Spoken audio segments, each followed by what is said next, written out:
The massive fleet hung in space like broken toys. Admiral Kethtar looked out from his command bridge at what remained of the greatest military force the galaxy had ever seen. Only minutes ago, these ships had been heroes. Now they were barely floating scrap metal. "Send the victory message to all worlds," Kethtar ordered his communications officer. His voice was tired but proud. "Tell them the Void Swarm is defeated. The galaxy is safe." The alien officer's tentacles moved quickly over the controls. Across hundreds of star systems, billions of beings would soon celebrate. They would cheer and dance and sing songs about this day. They would never know the real cost. Kethtar knew better. He had watched 17 star systems die before this battle. He had seen entire planets consumed by the Void Swarm's endless hunger. Worlds that had been home to trillions of lives were now empty space, stripped of everything that had made them beautiful. The battle itself had been hell. The Swarm's ships were like living nightmares, changing shape as they fought. They learned from every attack, adapted to every weapon. For every Swarm vessel destroyed, 3 Council ships went dark forever. "Admiral," his tactical officer called out. The young Zephyrian's blue skin had gone pale. "Final casualty reports are coming in." Kethtar already knew they would be bad. He could see it in the empty space around him. Where once 1,000 proud warships had flown in perfect formation, now only scattered survivors remained. Most were barely able to move under their own power. 89% losses, sir," the officer reported. "Most surviving ships have critical damage. We have maybe 50 vessels still capable of combat." The number hit Kethtar like a physical blow. 50 ships, from a fleet of over 400. The greatest military force in galactic history had been reduced to almost nothing. "At least it's over," Kethtar said quietly. "The threat is ended." That was when the long-range sensors began screaming. Lieutenant Var-Esh, the sensor officer, stared at her displays in horror. Her hands shook as she adjusted the controls, hoping she was seeing things wrong. The readings didn't change. "Admiral," she whispered. "Sir, you need to see this." Kethtar moved to her station. The sensor display showed space far beyond their position. In the darkness between stars, something massive was moving. Not one something. Thousands of somethings. "How long until it gets here?" Kethtar asked. His voice was steady, but inside he felt cold fear growing. 72 hours, sir. Maybe less." The second Void Swarm was 3 times larger than the first. Kethtar closed his eyes. The galaxy had just celebrated victory, and now he had to tell them they were all going to die. The Council's combined fleet was gone. There was nothing left to fight with. "Get me a secure channel to the Council chambers," he ordered.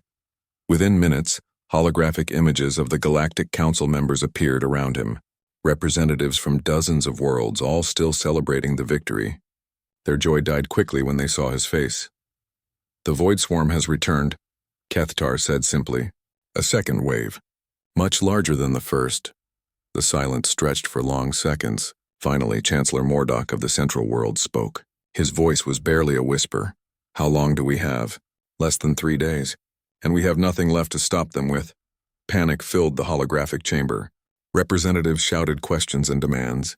Some cursed, others prayed to their various gods. None of them had answers.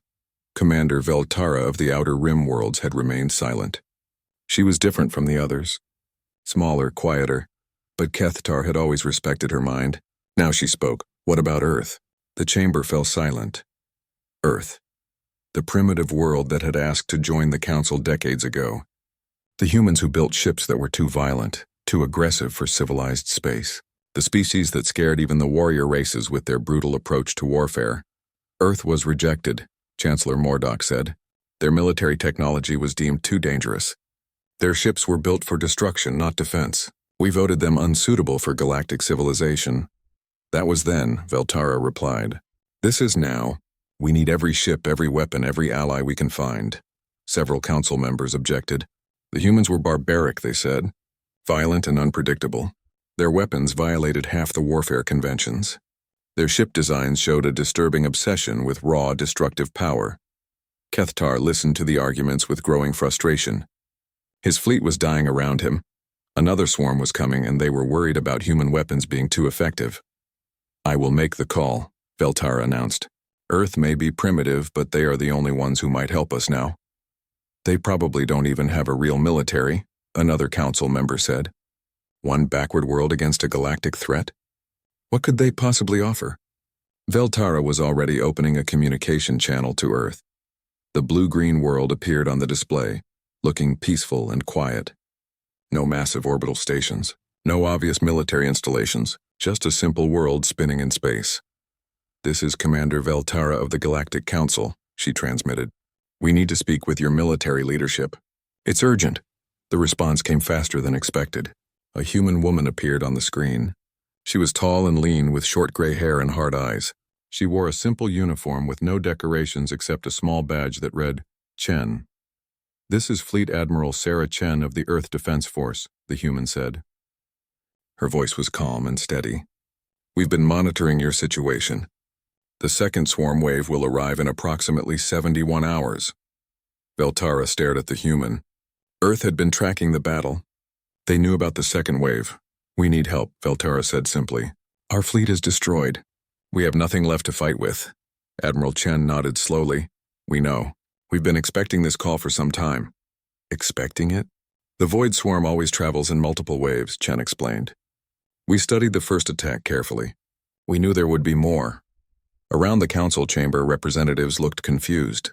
How had the primitive humans known something the galaxy's greatest military minds had missed? "Can you help us?" Veltara asked. Admiral Chen was quiet for a moment. When she spoke again, her voice carried a weight that made even the hardened council members nervous. "We can help," she said. "But understand something. We don't fight the way you do. We don't follow your rules of warfare. When we fight to win, completely." "We accept," Veltara said quickly. Several council members tried to object, but she ignored them. "What do you need from us?" "Nothing," Admiral Chen replied. "We've been preparing for this war for decades. Our ships are already moving toward your position. Earth Defense Force Dreadnoughts will reach the engagement zone in 60 hours. The transmission ended. The council chamber erupted in arguments and questions. How many ships could Earth possibly send? What were these Dreadnoughts? Could one world really make a difference? Only Veltara remained quiet. She had seen something in Admiral Chen's eyes, something that reminded her why the council had rejected human membership in the first place. The humans weren't coming to save the galaxy out of kindness. They were coming because they had been waiting for a war worth fighting. And the galaxy was about to learn why that should terrify them, almost as much as the Void Swarm. Deep in the outer edges of Earth's solar system, things that had been sleeping for decades began to wake up. Admiral Sarah Chen stood in the command center of Luna Base, watching displays that most aliens had never seen. The moon's surface looked normal from space, but underneath lay one of humanity's greatest secrets. Tunnels and chambers stretched for hundreds of miles in every direction, all hidden from outside eyes. "How long since the council rejected our membership application?" Chen asked her aide, Colonel Martinez. 43 years, 8 months, Martinez replied without hesitation. "They said our military technology was too aggressive for galactic civilization." Chen smiled coldly. Too aggressive. They had no idea. On the displays around them, status reports flowed in from across the solar system. Hidden bases beyond Neptune were coming online. Construction yards that had been working in secret for decades were opening their massive doors. "Fleet status report," Chen ordered. 200 dreadnoughts fully operational and ready for deployment, came the reply from Fleet Command. "All crews are at battle stations. Weapon systems are charged and targeting data is being updated continuously. 200 ships. The aliens had no idea such a force existed. The truth was simple. When the Galactic Council had rejected Earth's membership, humanity had not given up. They had simply decided to build their own defense force. While other worlds celebrated peace, Earth had prepared for war. Chen walked to the observation deck and looked out at the hidden shipyard. Even now, massive shapes were moving in the darkness. The Earth Defense Force Dreadnoughts were nothing like the elegant ships other species built. They were huge angular monsters designed for one purpose: to destroy anything that threatened Earth. Each dreadnought was over 2 miles long and built like a flying fortress. Their armor was thick enough to survive direct hits from planet-killing weapons.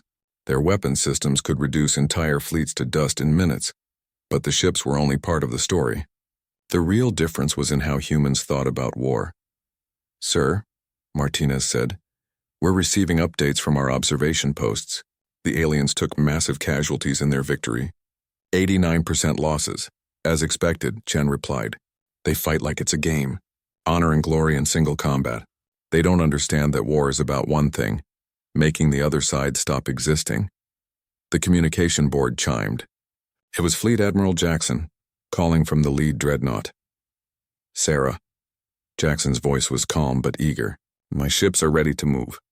We can reach the battle zone in 60 hours if we push the engines. Do it, Chen ordered. And Jackson? This is what we've been training for. Show them why the Council was right to be afraid of us. Across the solar system, the Earth Defense Force began to move. The dreadnoughts emerged from their hidden bases like ancient dragons waking from sleep. Each ship carried enough firepower to level entire continents. Their crews were trained in tactics that would horrify most civilized species. Unlike other military forces, the EDF didn't believe in fair fights.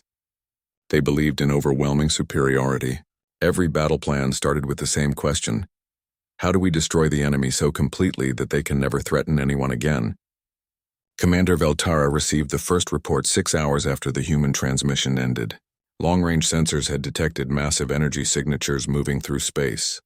At first, the sensor operators thought their equipment was broken. 200 contacts, the sensor officer reported. Each one is... Admiral, these readings can't be right. Each ship is showing energy output equivalent to a small star. Veltara studied the data. The human ships were huge, larger than anything in the Council fleets. And they were moving fast, burning through space at speeds that should have been impossible for vessels their size. Send a message to Admiral Chen, Veltara ordered.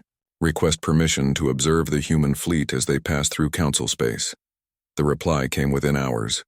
Admiral Chen's face appeared on the screen and she was clearly standing on the bridge of one of the massive ships. Permission granted, Commander, Chen said.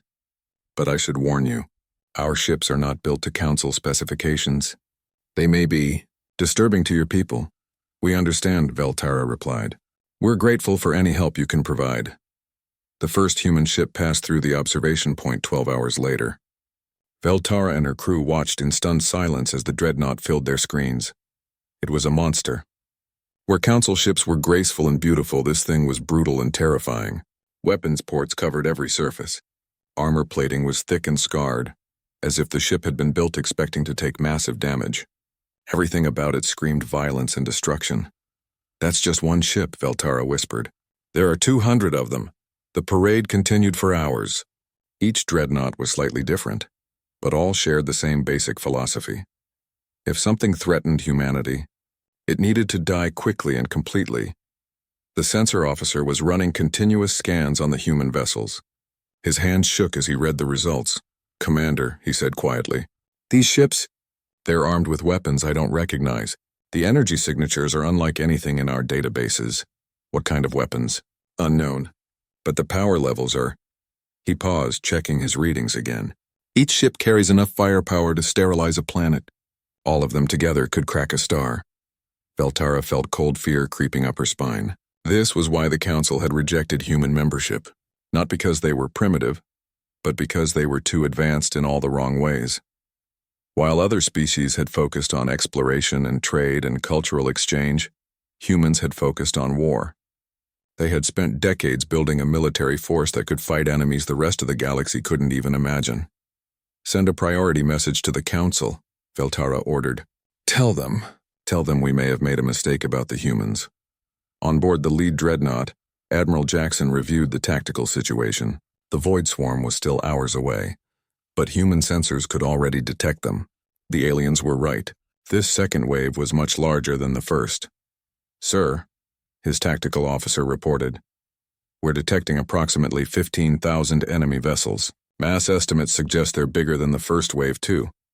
Jackson nodded calmly. Standard dispersal pattern. All ships to combat positions. Implement search and destroy Protocol 7. Sir, the Council survivors are asking to coordinate with our attack. Jackson looked at the few dozen alien ships limping along behind the human fleet. They were brave, he had to give them that. But they would only get in the way. Negative, Jackson replied. Tell them to stay back and observe. This is human business now. The dreadnoughts spread out across space, taking positions that would give them clear fields of fire. Each ship was a fortress. Together they formed a wall of destruction that nothing in the galaxy had ever seen before. In the command centers, human officers prepared for battle with cold efficiency. There was no excitement, No battle cries or speeches about glory. They had a job to do. Eliminate a threat to Earth and her allies. The Void Swarm was coming. But they had no idea what was waiting for them. They had fought civilized species that believed in honor and restraint. Now they were about to face humans who believed in victory at any cost. Admiral Chen's final message went out to all ships. Remember, people, we're not here to wound them or scare them away. We're here to make sure they never threaten anyone ever again. The galaxy was about to learn why Earth's application to join their civilization had been rejected, and why that rejection might have been the biggest mistake in galactic history. The second Void Swarm dropped out of hyperspace like a plague of locusts.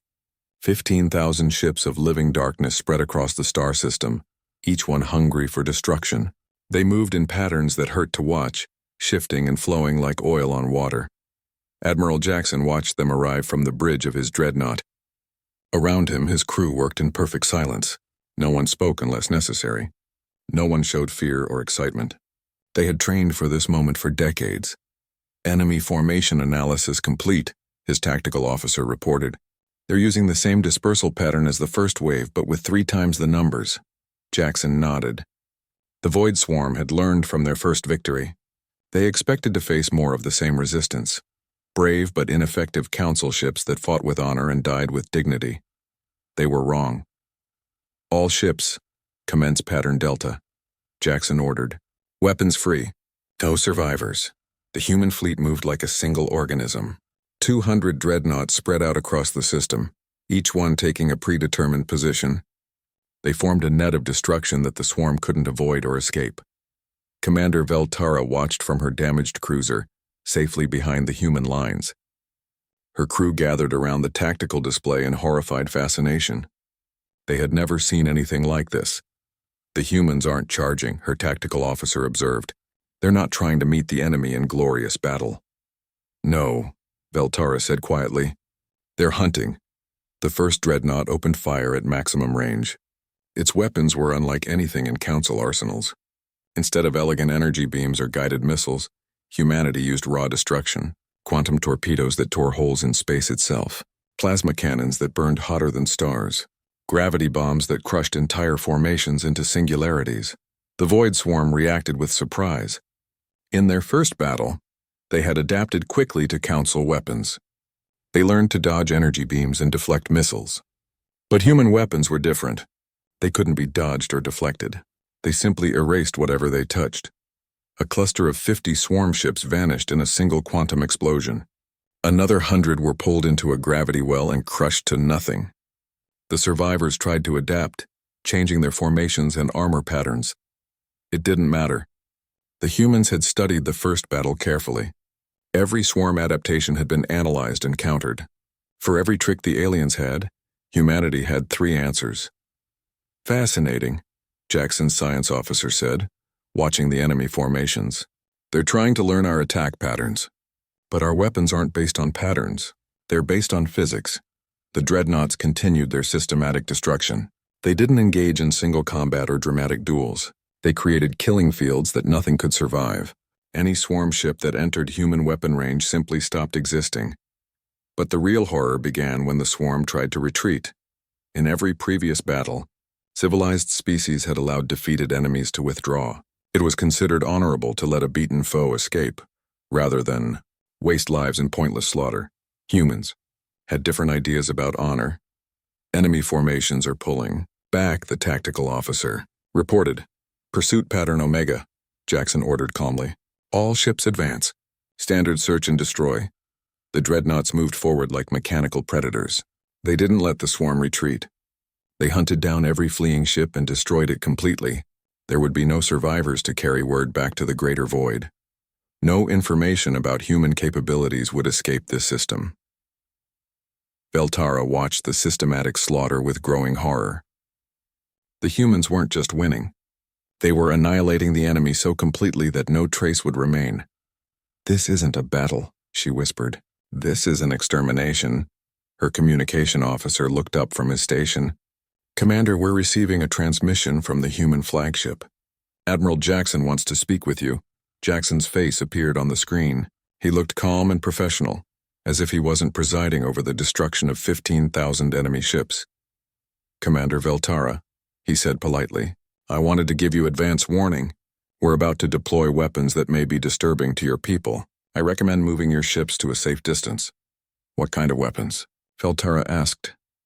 "The kind your council voted were too dangerous for civilized space," Jackson replied. "We'll begin deployment in 10 minutes. The transmission ended. Veltara immediately ordered her ships to retreat to maximum sensor range. She had no idea what the humans were planning, but their casual warning filled her with dread. The Dreadnoughts formed a new pattern, spreading out in a perfect sphere around the remaining swarm forces. The enemy ships were trapped in the center, unable to escape the human formation. Then the humans activated weapons that defied galactic law. Self-replicating hunter-killer drones launched from every dreadnought. Millions of small, intelligent machines that could build copies of themselves from any available matter. They swarmed through the void formations like mechanical viruses, consuming enemy ships and using the materials to build more drones. Temporal displacement bombs created pockets of accelerated time, aging entire swarm formations into dust in seconds. Reality-warping missiles punched holes between dimensions, sending enemy ships into spaces that didn't exist. The worst were the AI weapon systems, artificial intelligences designed for one purpose: to study the enemy and devise perfect ways to destroy them. They learned faster than biological minds could think, adapting their attacks in real time to exploit every weakness. Within an hour, 15,000 void swarm ships had been reduced to scattered atoms. Not one enemy vessel escaped. Not one managed to send a distress signal or warning. The humans had achieved something the galaxy thought impossible: total victory with 0 losses. Veltara's crew sat in stunned silence as the dreadnoughts regrouped. The space where the battle had taken place was empty except for slowly expanding clouds of debris. "Sensor sweep complete," her officer reported in a shaking voice. "No enemy contacts remaining. No energy signatures. No survivors." Admiral Jackson's face appeared on the screen again. His expression was unchanged, as if he had just completed a routine training exercise. "Threat neutralized, Commander," he said simply. "The system is secure. How?" Veltara asked. "How did you do that?" Jackson paused, considering his answer. "Your people fight wars to prove points or gain territory or defend honor. We fight wars to eliminate threats. When something threatens Earth or our allies, we don't wound it or scare it away. We remove it from existence. The weapons you used, they're illegal under galactic law." "Yes," Jackson agreed. "That's why the Council rejected our membership. They said we were too violent, too willing to use excessive force. They wanted us to fight fair." He leaned forward slightly. "Commander, let me explain something about human military philosophy. We don't believe in fair fights. We believe in overwhelming superiority. When someone threatens the things we protect, we hit them with everything we have until they stop being a threat." The transmission ended, leaving Veltara alone with her thoughts. The humans had just saved galactic civilization by using methods that horrified every civilized species. They had broken every rule of warfare and achieved perfect victory. The worst part was that they were right. If the humans had fought fair, if they had followed galactic law and military conventions, the swarm would have won. The galaxy would have died with its honor intact. Instead, they lived because one species was willing to be the monster that others couldn't become. As the human fleet began its return journey to Earth, Veltara sent a message to the Galactic Council. It was short and simple: "The threat is ended. The humans have saved us all. We need to talk." The council chamber had never been so quiet. Representatives from dozens of worlds sat in stunned silence as they reviewed the battle reports. The numbers seemed impossible. The methods used were beyond their understanding. Chancellor Mordock spoke first, his voice barely a whisper. 15,000 enemy vessels destroyed. 0 human casualties. Total engagement time, 67 minutes.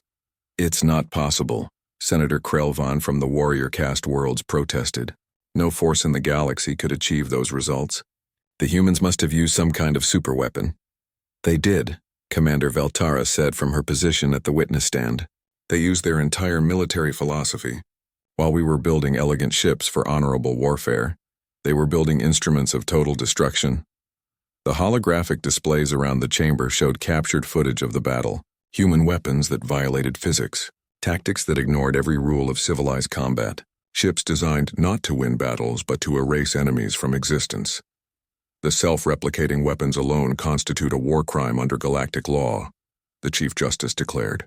And these temporal displacement devices, they're using weapons that attack the fabric of space-time itself. Yes, Veltara agreed.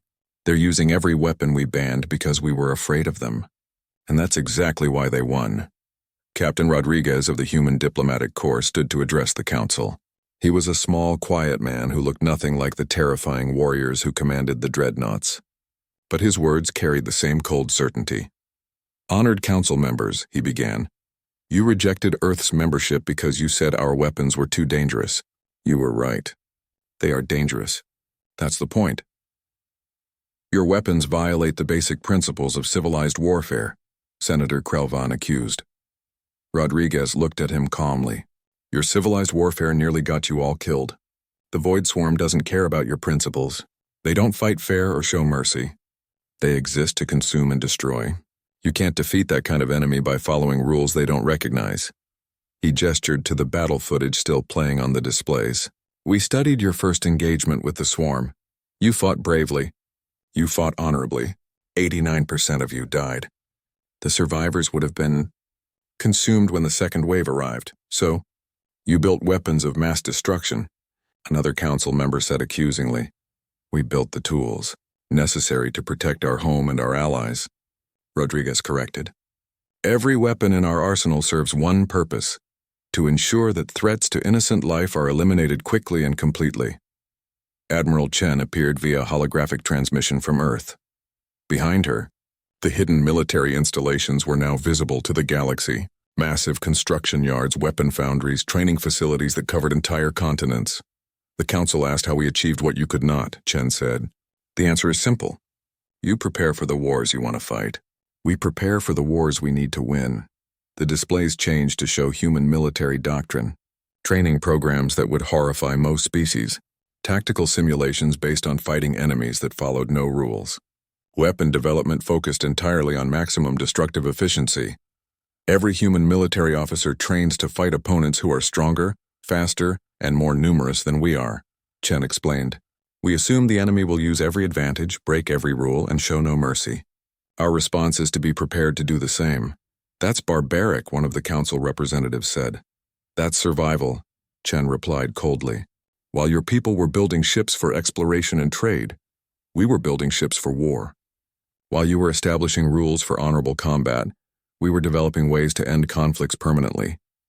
She paused, letting her words sink in. "The galaxy has been peaceful for centuries because no one wanted to risk total war. The Void Swarm changed that. They don't negotiate or compromise. They consume everything in their path. You needed someone willing to match their brutality." The Chief Justice leaned forward in her chair. "Admiral Chen, your weapons and tactics represent everything the Galactic Council was founded to prevent. How can we trust a species that builds such instruments of destruction?" "Because," Chen said simply, "we've never used them against fellow inhabitants of this galaxy. Every weapon in our arsenal was designed to fight enemies from outside civilized space. We built them to protect, not conquer." The truth was harder to accept than the Council wanted to admit. The humans had been right.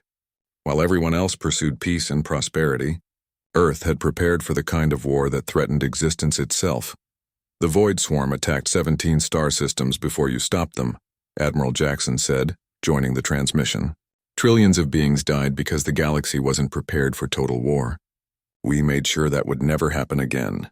The displays showed more classified human military assets, orbital fortresses around Earth that could destroy entire fleets, automated defense networks that stretched across the solar system, weapon platforms hidden throughout human space that could create impenetrable barriers of destruction.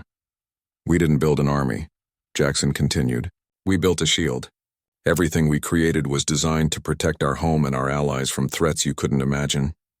"But you destroyed the swarm so completely," Veltara said. "Was total annihilation necessary?" Rodriguez answered. "Yes, the Void Swarm learns from every encounter. If we had allowed any to escape, they would have adapted to our methods and returned stronger. The only way to protect the galaxy was to ensure none of them survived to carry information back to their main force." The council fell silent again. The humans had committed what amounted to genocide, but they had done it to save countless innocent lives. They had violated every law of warfare, but in doing so, they had preserved galactic civilization. Chancellor Mordock finally spoke. What you've shown us today changes everything.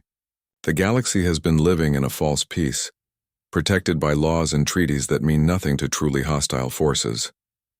We tried to tell you that 40 years ago, Admiral Chen said. You didn't want to hear it then. We were wrong, the Chancellor admitted. The question now is what happens next. The Void Swarm may send more waves. There may be other threats we haven't discovered yet. The galaxy needs protection. The galaxy has protection, Chen replied. It always did. We've been watching your borders and monitoring threats since before the Council was formed. Every aggressive species, every dangerous phenomenon, every potential invasion has been tracked and analyzed. New displays activated, showing the true scope of human surveillance. Observation posts throughout the galaxy, sensor networks that detected threats light years away, intelligence operations that had been running for centuries without anyone's knowledge. You've been watching us, Senator Krelvan said accusingly. We've been protecting you, Chen corrected. Every time a hostile species considered expanding into Council space, they discovered their ships had mysterious mechanical failures. Every time a dangerous weapon was developed, the research data would disappear. Every time someone planned to disrupt galactic peace, they would face unexpected obstacles. The implications were staggering. For decades, the galaxy had enjoyed peace not because of their own wisdom, but because humanity had been quietly eliminating threats before they could develop. Why? Velterra asked. Why protect people who rejected you? Captain Rodriguez smiled sadly. Because it was the right thing to do. You didn't trust us with membership in your civilization, but we still considered you our neighbors, and humans protect their neighbors. The debate continued for hours, but the conclusion was inevitable. The galaxy had been saved by the very people they had rejected. The species they had feared for their violence had proven to be their greatest protectors. In the end, it came down to a simple choice. Accept help from the monsters who fought other monsters, or face the next crisis alone with their honor intact and their worlds burning. The vote was unanimous. 6 months after the Void Swarm's destruction, the galaxy was learning to live with new realities. Human dreadnoughts patrolled star systems that had never seen military vessels before. Earth Defense Force stations appeared in strategic locations throughout Council space. Their brutal designs a stark contrast to the elegant architecture of other species. The changes went deeper than just military presence. The Council had restructured itself around the uncomfortable truth that peaceful civilizations needed violent guardians to survive. Chancellor Mordock stood on the observation deck of the new Galactic Defense Coordination Center, watching human and alien ships work together in orbit. It was an odd sight. Graceful Council vessels moved alongside the angular monsters of Earth's fleet like dancers partnered with tanks. The integration is proceeding faster than expected, Admiral Chen reported. She had been appointed as the first human director of galactic defense, a position created specifically for Earth's unique role. Most species have adapted to our presence remarkably well. Most, Mordock noted. The warrior castes are still protesting the new arrangements. Chen nodded. Senator Krelvan's people are having trouble accepting that their traditional military superiority means nothing against real threats. They're used to being the galaxy's soldiers. Now they're learning they were never really prepared for war. Through the vast windows, a group of human instructors were training Council military officers in new tactics. The sessions were difficult to watch. Everything the aliens had learned about honorable combat was being systematically dismantled and replaced with human methods of total warfare. Our young officers are struggling with your combat philosophy, Mordock admitted. The concept of overwhelming force, of fighting to completely eliminate rather than defeat. It goes against everything we believe about civilized behavior. War isn't civilized, Chen replied bluntly. That's the point. When someone threatens innocent lives, civilization becomes a luxury you can't afford. You do whatever it takes to protect the people who depend on you. A communication alert interrupted them. Admiral Jackson's face appeared on the screen, transmitting from the edge of Council space where human deep patrol ships monitored for new threats. Admiral Chen, Jackson reported, long-range sensors are detecting unusual activity in the void sectors. Something large is moving beyond our scanning range. Chen's expression didn't change, but Mordock felt a chill of fear. The void sectors were the empty regions where the original swarm had first appeared. If something else was coming from that direction, threat assessment? Chen asked. Unknown, Jackson replied. Energy signatures are different from the swarm. Could be another hostile species, could be the swarm's creators, could be something else entirely. We're moving to intercept and investigate. Standard first contact protocols, Chen ordered, but keep all weapon systems ready. The transmission ended. Mordok looked at the Admiral with new appreciation. Even facing a potentially world-ending threat, she remained calm and focused. Doesn't it worry you? He asked. The possibility that we might face something even worse than the Void Swarm? Chen considered the question carefully. Of course it worries me, but worry is just planning in advance. Whatever's out there, we'll be ready for it. She gestured toward the training exercises still taking place outside. That's why we're teaching your people to fight like humans. Not because we want to make you violent, but because the universe is full of things that don't care about your peaceful intentions. A young council officer approached them with a datapad. Lieutenant Yareth was one of the first aliens to successfully complete human combat training. The experience had changed her. Where once she had been idealistic about warfare, now she carried herself with the same cold professionalism as human officers. Report from the frontier worlds, she said crisply. 3 more species have requested Earth Defense Force protection. The Traders Guild is asking for escort ships on their rim routes, and the Science Council wants human observers on their deep space exploration missions. Chen nodded. Approved. Assign Battle Group 7 to the frontier worlds, Squadron 12 to merchant escort duty, and send Commander Torres with the scientists. Standard protection protocols for all assignments. Yareth saluted and left to carry out the orders. Mordok watched her go with mixed feelings. The young officer was more effective than she had ever been, but something had been lost in the transformation. She's not the same person she was before the training, he observed. No, Chen agreed. She's alive. If she had faced real combat with her old mindset, she would have died bravely and uselessly. Now she'll survive and protect others. It was the central dilemma the galaxy faced. To survive in a hostile universe, they had to become something they never wanted to be. Peaceful species had to learn violence. Civilized people had to accept that sometimes barbarism was the only answer. The other council members are still uncomfortable with human methods, Mordok said. They understand the necessity, but they don't like what we're becoming. I know, Chen replied, and I'm sorry for that. We never wanted to change your civilization, but the alternative was watching it die. A priority alert flashed on the communication board. Admiral Jackson's face reappeared, but now his expression was grim. Admiral Chen, we've made contact with the unknown force. You need to see this. The display changed to show long-range sensor data. Something was coming through the void sectors, but it wasn't another invasion force. It was a refugee fleet. Thousands of ships, all different designs, fleeing from something even more terrifying than the void swarm. They're survivors from beyond the rim, Jackson reported. Multiple species, all running from the same threat. According to their transmissions, something called the Devourers has been consuming entire galactic clusters.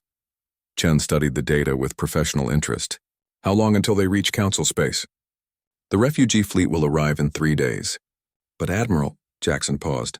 According to their data, the Devourers are maybe 2 years behind them. And they make the Void Swarm look like a minor pest problem.